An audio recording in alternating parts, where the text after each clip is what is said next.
Lo habían dado por acabado. Caleb Foster, el ranchero que perdió a su familia y fue reducido a una sombra en su propio pueblo. Incluso su hijo, Daniel, lo juzgó con desprecio, creyendo que su padre vivía como un loco entre 6 mujeres extrañas. Pero el cerro le ofreció algo que nadie más quiso darle, una segunda oportunidad y un lugar para sanar. Y solo escuchen cómo la vida le devolvió el valor y por qué la justicia, esta vez, sí encontró su camino. Nadie esperaba mucho de Caleb Foster. Había sido un hombre de respeto en Red Hollow, dueño de una pequeña pero bien cuidada finca en las afueras del valle, donde el maíz crecía alto y los caballos respondían a su silbido. Su esposa, Margaret, solía decir que Caleb no hablaba mucho, pero cuando lo hacía, sus palabras pesaban como una verdad escrita en piedra. Criaron juntos a un hijo, Daniel, al que Caleb amaba con la torpeza de un hombre de campo, construyendo con sus manos, enseñando a clavar clavos y a mirar al cielo para prever tormentas. Pero la vida es caprichosa, y cuando Margaret enfermó y murió con el último aliento del otoño, algo en Caleb se quebró de forma invisible. No gritó, no lloró, solo dejó de plantar. Daniel, joven y herido, se fue de casa al poco tiempo, reclamando que su padre ya no lo miraba igual, que su silencio era más frío que la tumba. Desde entonces, Caleb fue desapareciendo sin irse. Vendió su ganado por menos de lo que valía. Dejó que la maleza cubriera la entrada del rancho. Empezó a dormir en el establo vacío, como si entre la madera y el olor a hemo pudiera encontrar el eco de lo que fue. Salía a caminar sin rumbo, con la misma camisa desde hacía meses, los botones perdidos y las mangas deshilachadas. Su sombrero estaba hundido como sus ojos, y su paso ya no dejaba huella.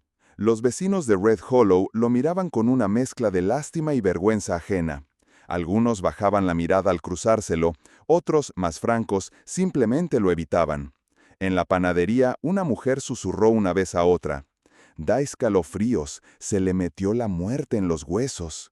El molino viejo, que una vez giró gracias a sus manos, ahora chirriaba con el viento.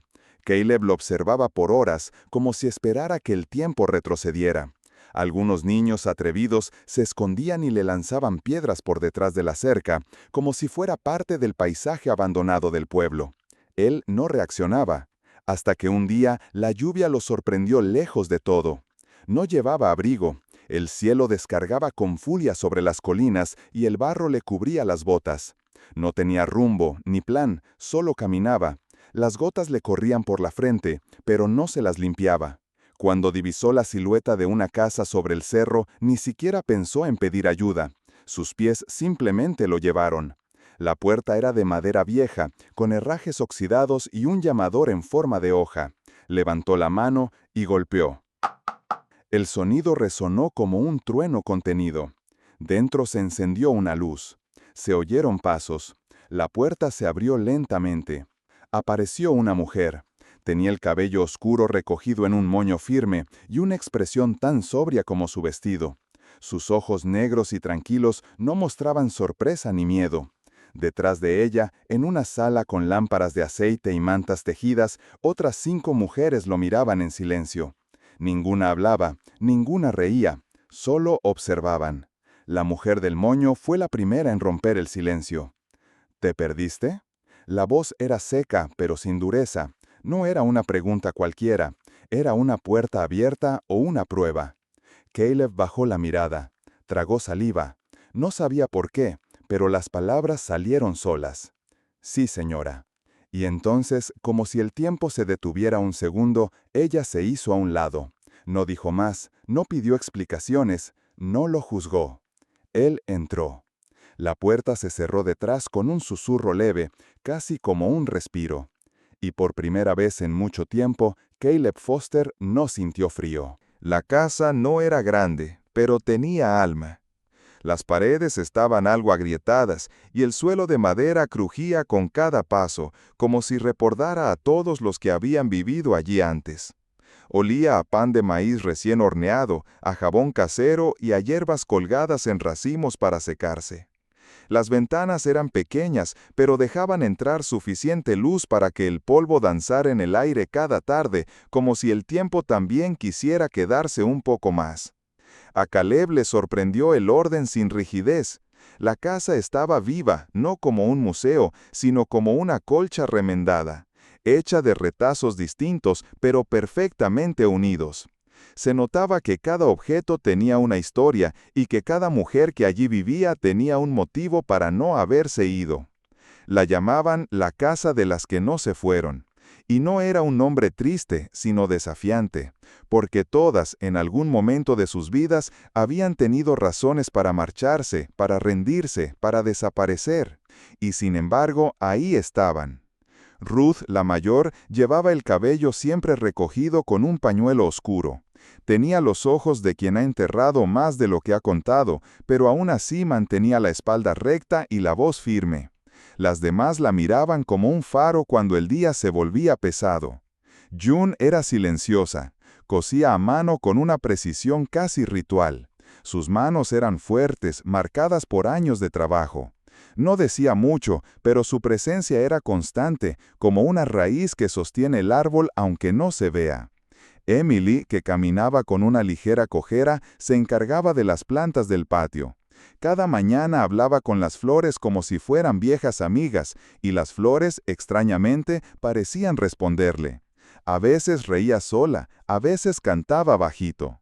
Sara, delgada y algo encorvada, tenía la voz más clara de la casa. Leía en voz alta cada tarde, desde novelas hasta cartas antiguas que encontraban en mercados. Cuando leía, las otras paraban de coser o cocinar y escuchaban como niñas en torno al fuego. Maggie era la más callada al caer la noche.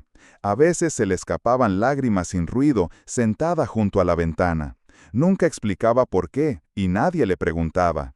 Le dejaban una manta extra sobre los hombros y eso bastaba. Violet, la más joven, pintaba flores en las paredes con un pincel viejo y una paleta improvisada. Pintaba como quien intenta llenar huecos que no se ven. En sus dibujos crecían margaritas en esquinas rotas, girasoles que miraban hacia adentro. Ella era la única que miraba a Caleb con algo más que cortesía. Lo observaba como quien intenta descifrar un libro viejo que alguien olvidó leer. Nadie le preguntó a Caleb por qué había llegado, tampoco qué buscaba ni qué había perdido. Esa noche le prepararon un plato de sopa espesa, le dejaron una manta doblada al pie de un pequeño sofá y apagaron las luces sin más. Como si supieran que hablar era demasiado pronto o demasiado tarde. Al amanecer siguiente, cuando el sol apenas tocaba los campos, June se le acercó sin previo aviso. Le puso en las manos una pala gastada, con el mango suavizado por los años. No dijo nada, no le dio instrucciones. Caleb la miró un momento y luego salió al patio y empezó a cavar. La tierra estaba dura por las últimas lluvias, pero él no se detuvo. Ni una queja, ni un gesto de duda. Cavó junto al huerto, siguiendo el surco que Emily había trazado con una cuerda. Cavó como si el trabajo le devolviera un lenguaje que había olvidado. Los días siguientes se sucedieron sin necesidad de promesas. Caleb comenzó a reparar bisagras oxidadas, a cortar leña con más eficiencia que cualquiera allí, a limpiar la sequía que bajaba del cerro. Nadie se lo pedía, pero todos lo notaban. No hablaba mucho, pero cada noche, cuando la casa se llenaba del aroma de té y leña encendida, se sentaba junto al fuego con ellas. Escuchaba sus historias, sus risas breves, sus silencios prolongados. No interrumpía, no opinaba, solo estaba. Y con el tiempo, estar fue suficiente. Una noche, cuando el viento del norte golpeaba las ventanas y la lluvia amenazaba con volver, Caleb salió un momento al porche. El cielo estaba oscuro, y su mente también. Pensaba en Daniel, en el rancho vacío, en Margaret, en el hombre que fue. Entonces, desde la sombra de la cocina, salió Violet.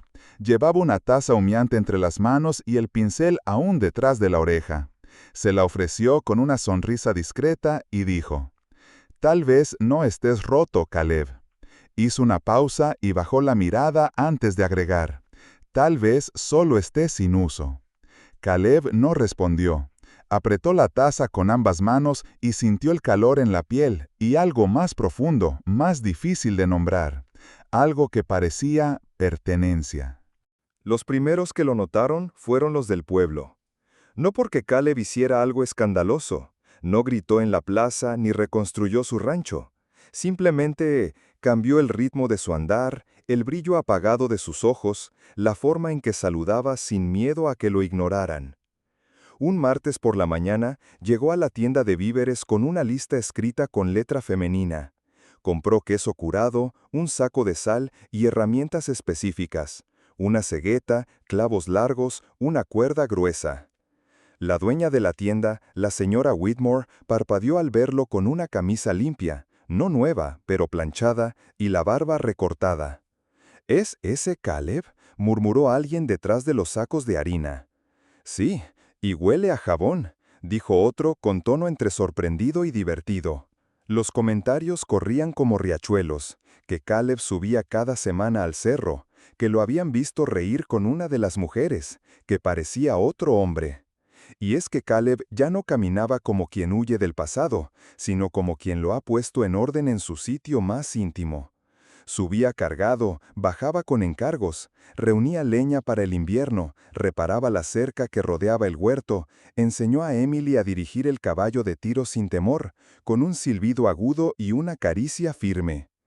Cuando la cisterna vieja dejó de funcionar, Caleb construyó con restos de madera y latón un sistema de canaletas que recogían el agua de lluvia. Lo hizo sin grandes palabras, solo con clavos, paciencia y propósito. Las mujeres lo observaban desde las ventanas, intercambiando miradas que no necesitaban ser traducidas. Cada noche, cuando el trabajo estaba hecho, se sentaba junto al fuego. Ya no como invitado, ni como huésped, se sentaba como quien pertenece. Ruth a veces le entregaba el cuchillo para cortar el pan, gesto que, sin decirlo, era señal de plena confianza. Violet seguía dejándole tazas humeantes en el porche, y Maggie, incluso en sus noches más grises, parecía dormir más tranquila cuando oía sus pasos. Pero lo que verdaderamente selló su lugar en la colina ocurrió con el río. Fue una de esas lluvias salvajes que caen sin previo aviso y hacen que el agua baje con furia por los bordes del monte. El río, que normalmente serpenteaba tranquilo junto a la base del cerro, empezó a engordar, a rugir, a tragar raíces y piedras. A medianoche, el sonido era como un trueno sostenido. Ruth salió con una lámpara, vio el agua subir, y antes de que pudiera decir nada, Caleb ya corría hacia el molino abandonado con un saco al hombro. Clavó estacas, apiló sacos de tierra húmeda, reforzó la ladera con ramas, rocas y sus propias manos. Trabajó solo, bajo el aguacero, sin detenerse, sin mirar atrás. Nadie le pidió que lo hiciera, nadie le ofreció ayuda. Él sabía que, si el agua se llevaba esa base, la colina se vendría abajo. Horas después, al amanecer, la lluvia cesó. El sol apareció tímidamente entre las nubes, y en la entrada de la casa, las 6 mujeres lo esperaban con canastas y manos juntas. Ruth llevaba pan recién horneado, Sara traía un frasco de miel. June le tendió una toalla seca sin decir palabra. Maggie fue la primera en abrazarlo. No hubo discursos, no hubo aplausos. Solo un silencio denso, lleno de todo lo que no hacía falta explicar. Y entonces, una tras otra, las 6 lo rodearon, lo abrazaron, lo incluyeron, no con palabras, sino con el cuerpo, con la calidez de quien reconoce en alguien el pilar que faltaba. Caleb se dejó abrazar, y en ese instante algo se dio dentro de él, algo antiguo, contenido por demasiado tiempo, y sin avisar lloró. Lloró sin esconderse, sin vergüenza, lloró por Margaret, por Daniel, por los años vacíos, por el molino que dejó de girar, por la voz que no tuvo cuando todo se rompió. Pero sobre todo, lloró por algo que no había sentido en mucho tiempo, que aún podía ser necesario, que aún podía ser amado, que aún podía quedarse. El sol bajaba lento aquel día, bañando de oro los bordes del cerro y tiñendo los tejados con un tono cálido y sereno. Caleb estaba en lo alto del establo, reparando las tejas que el viento del norte había desplazado. Desde abajo, Violet sujetaba la escalera mientras Sara sostenía un cesto con clavos y martillo. Ruth, sentada bajo el alero, repasaba cuentas en una libreta vieja. Todo era paz. Rutina sencilla, compartida. Nadie levantó la voz. Nadie tenía prisa. Y entonces, el ruido de un caballo rompió la quietud. El polvo del camino se levantó primero. Luego apareció un joven, delgado, con el ceño fruncido y las manos tensas en las riendas. Era Daniel, el hijo que Caleb no había visto en años. Llegó sin anunciarse, con el rostro endurecido por la distancia, pero con una mirada que no sabía si venía a reclamar o a entender. «¿Así que aquí vives ahora?», fue lo primero que dijo, mirando con desdén la casa, el gallinero, la cerca sencilla. «Vivo donde me dejan quedarme», respondió Caleb, bajando del techo con calma, sin temor ni orgullo. Daniel desmontó bruscamente. Caminó unos pasos sin quitarle los ojos de encima.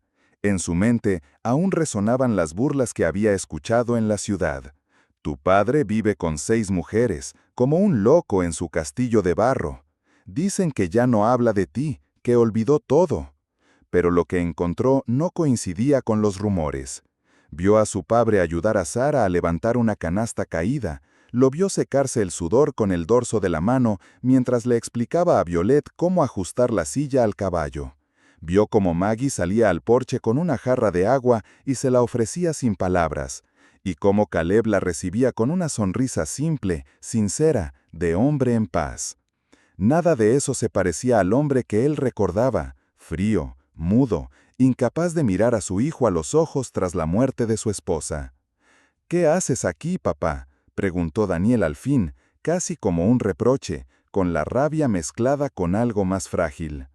Caleb lo miró, no como se mira a un extraño, ni como se juzga a un hijo, lo miró con la serenidad de quien ya no arrastra cadenas, y dijo con una voz pausada, sin amargura: «Lo que nunca supe hacer contigo». Hizo una pausa, bajando un poco la mirada. «Me quedé donde me dieron una segunda oportunidad, y aprendí a no desperdiciarla». Daniel no supo qué responder. Su padre no le pedía perdón, pero tampoco huía, no intentaba justificarse, ni revivir lo que se rompió. Solo estaba allí, presente, entero. El joven giró sobre sus talones, subió al caballo y se marchó sin decir adiós. Pero algo en su postura, en la forma en que soltó las riendas al alejarse, indicaba que la rabia se había deshecho un poco. Tal vez no lo perdonaba aún, tal vez sí, pero por primera vez no se fue con odio. Aquella noche, la casa estaba especialmente silenciosa. Caleb no preguntó por qué nadie hablaba, todos lo habían visto, todos sabían. El fuego crepitaba lento, las cucharas golpeaban suavemente los bordes de los platos. Ruth, con su pañuelo oscuro y su expresión serena, sirvió a Caleb su sopa y, antes de regresar a su asiento, dijo con esa voz suya que siempre decía más de lo que parecía: «No te perdiste, Caleb, solo buscabas a dónde pertenecer». Él levantó la vista. Ruth no sonreía, pero había ternura en sus ojos. Caleb asintió con un gesto apenas visible. No respondió, no lo necesitaba. Porque esa noche, al cerrar los ojos, no sintió vacío. Sintió tierra firme bajo los pies. Sintió que, después de tanto andar, por fin se había quedado. Pasaron 2 inviernos. El cerro, que antes parecía un refugio para las que no encajaban en el mundo, ahora se había convertido en un pequeño santuario de cosas bien hechas y de afectos bien cuidados. Las estaciones iban y venían, pero la casa resistía, no solo en estructura, sino en alma. Las grietas en las paredes habían desaparecido, no porque el tiempo no dejara marcas, sino porque Caleb, con paciencia y cariño, las había sellado una por una. En su lugar florecieron los colores. Violet llenó cada rincón con sus flores pintadas. Girasoles junto al umbral, madreselvas en las columnas del porche, amapolas trepando hasta el techo. Sus iniciales VF firmaban discretamente cada obra. Y sus cuadros, que antes eran solo un pasatiempo, ahora se vendían en el mercado del pueblo, donde decían que las flores de la colina traen suerte. El jardín detrás de la casa creció bajo la guía de Emily, con la fuerza de June y las semillas que Sara coleccionaba en sobres viejos. Caleb añadió lo suyo, plantó manzanos a lo largo del camino de entrada. Decía que un día, cuando estuvieran cargados, los niños del pueblo vendrían a llenarse los bolsillos. Y aunque nadie sabía si eso ocurriría, solo la idea ya calentaba el aire. Junto al roble, Caleb construyó un banco largo de madera clara. No tenía adornos, ni barniz, solo era fuerte, firme y un poco inclinado hacia el oeste, donde el sol se ocultaba cada tarde. Allí se sentaba con las 6 mujeres, sin hablar demasiado. A veces con una taza en la mano, a veces solo con el silencio. Pero ya no era el silencio del vacío. Era un silencio lleno de presencia, de recuerdos que no dolían, de risas suaves y compañía sin exigencias. Sara leía todavía en voz alta, con voz un poco más temblorosa, pero siempre clara. June seguía cosiendo sin hablar, pero ahora dejaba espacio en sus mantas para un nombre más. Maggie ya no lloraba todas las noches, aunque algunas veces sus ojos se humedecían de pura gratitud. Ruth, firme como siempre, había aceptado que incluso el pasado más roto puede ablandarse con tiempo.